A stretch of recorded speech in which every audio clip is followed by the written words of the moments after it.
बिस्मिल्लाहिर्रहमानिर्रहीम। मैं हूं अली इकराम। दोस्तों, यूरोप के 44 ममालिक हैं। पूरी दुनिया में जो यूरोपियन ममालिक में शुमार होते हैं वो 44 ममालिक हैं। अब उन 44 ममालिक में कैटेगरी बना दी गई है। Category A, B, C। जो C कैटेगरी है वो सिर्फ यूरोपियन ममालिक कहा जाता है उन्हें। जो कैटेगरी B है उनको यूरोपीय यूनियन के ममालिक कहा जाता है। और जो कैटेगरी A है उन्हें शेंजन कंट्रीज़ के ममालिक कहा जाता है। भाई इसमें और भी बहुत सारे ममालिक हैं इन ममालिक के अलावा, लेकिन मैं बात करूँगा उस हल्का की जिसमें हमारे पाकिस्तानी जाना ज़्यादा पसंद करते हैं। अब शेंजन कंट्री में लोग जाने की ख्वाहिश रखते हैं। जितने भी पाकिस्तानी हैं वो सब के सब यही ख्वाहिश रखते हैं कि शेंजन कंट्री में किसी तरह पहुंचा जाए।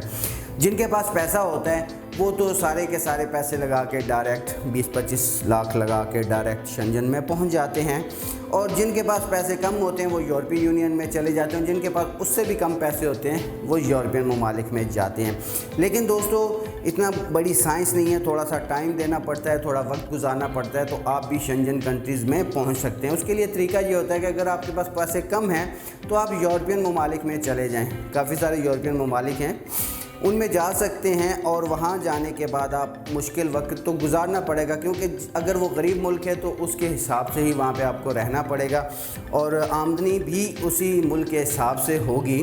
लेकिन अगर आप वहाँ पर 5 साल गुजार लेते हैं, किसी भी यूरोप मुल्क में 5 साल गुजारते हैं, तो आपको PR मिल जाती है, यानी कि परमानेंट रेजिडेंट। ये रूल है। अगर आप वहाँ PR लेना चाहते हैं उससे पहले तो फिर आपको शादी करना पड़ेगी और वहाँ पर आप PR लेकर आगे आपके लिए उस मुल्क के पासपोर्ट के ऊपर जितने भी ममालिक का होता है, यानी किसी मुल्क में 100 ममालिक की एंट्री फ्री है पासपोर्ट के ऊपर, किसी के 150, किसी के 120, तो जितने भी ममालिक की एंट्री फ्री है आप उस पासपोर्ट या PR के ऊपर उसके ऊपर फ्री सफ़र कर सकते हो। जाके काम करना चाहें, बिज़नेस करना चाहें वो भी कर सकते हैं PR के ऊपर। तो ये बड़ी अच्छी अपॉर्चुनिटी होती है, लेकिन ये स्टेप बाय स्टेप हासिल की जाती है। रातों रात कभी भी कोई अमीर नहीं बनता।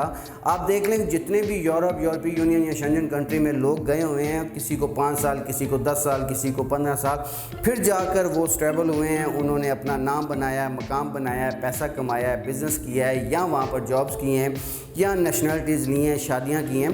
तो ये सारा सिलसिला स्टेप बाय स्टेप होता है। तो इसलिए जल्दबाजी बिल्कुल मत किया करें, तहम्मुल से, ध्यान से, आराम से काम करें। अगर आप यूरोप के किसी भी मुल्क में जाएंगे तो शेंजन में जाना आपके लिए आने वाले वक्त में आसान होगा। यहाँ पर एक सिर्फ बात लास्ट में कहता चलूँ कि वो ये कि जब भी आप यूरोपीय यूनियन के किसी मुल्क में जाते हैं या यूरोप में जाते हैं, हम शेंजन की बात नहीं करिए, इन कंट्रीज़ में बात करते हैं, तो ये गरीब मुल्क होते हैं। तो यकीनन जहाँ गरीब मुल्क होते हैं वहाँ पे करप्शन भी होती है, वहाँ पे 2 नंबरी भी होती है, वहाँ पे अच्छे लोग भी होते हैं, वहाँ पे बुरे भी होते हैं। तो इसलिए आपने अपने आप को ख़ुद कैसे सेफ़ रखना है, क्योंकि हम जिस मुल्क से हम बिलोंग करते हैं उस मुल्क में भी ये सारी चीज़ें मौजूद हैं, जिसमें करप्शन भी है, अच्छे लोग भी हैं, बुरे भी हैं, 2 नंबरे भी है, 1 नंबरी भी है, सब कुछ है। तो ये चीज़ें हम लोग पहले से फेस कर चुके होते हैं, इसलिए हम लोगों के लिए ज़्यादा मुश्किल नहीं होती। बस ये है कि वहाँ जाने के बाद गोरी चमड़ी जो है ना, गोरी चमड़ी, उससे ज़रा परहेज़ करना है। गोरी चमड़ी के पीछे नहीं पड़ना। अगर उस चक्कर में पड़ गए तो फिर आप वहीं के रह जाओगे और जब वापस आओगे तो खालियात। लेकिन जब आपने जाना है तो टारगेट बनाना है कि आपका टारगेट क्या है, कि आपने सेटल होना है उसी मुल्क में, या शेंजन में आगे जाकर एक अच्छी म्यार ज़िंदगी गुजारनी और अपनी बैकग्राउंड फैमिली को भी एक अच्छी लाइफस्टाइल देना है। तो उसके लिए आपको कोई भी गलत काम, कोई शराब, कोई शबाब, कोई कबाब, ये चीज़ें बिल्कुल भी अवॉइड करना पड़ेंगी और बिल्कुल नाक की सीट पे चलते हुए अपने टाइम गुजारने के बाद स्टेप बाय स्टेप आगे जा सकेंगे।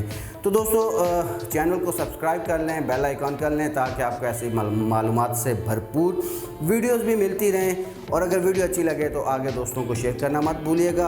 कुछ पूछना चाहते हैं किसी भी मुल्क के हवाले से, मेरे पास जितना नॉलेज हो इंशाल्लाह ज़रूर बताऊंगा। कमेंट्स बॉक्स हाज़िर है, वहाँ पर आप लिखें, टाइप करें। इंशाल्लाह मैं अगली वीडियो उसी मौजू के ऊपर बनाने की कोशिश करूँगा। अपना ख्याल रखिएगा, मिलते हैं अगली वीडियो में। अल्लाह निगहबान। पाकिस्तान जिंदाबाद।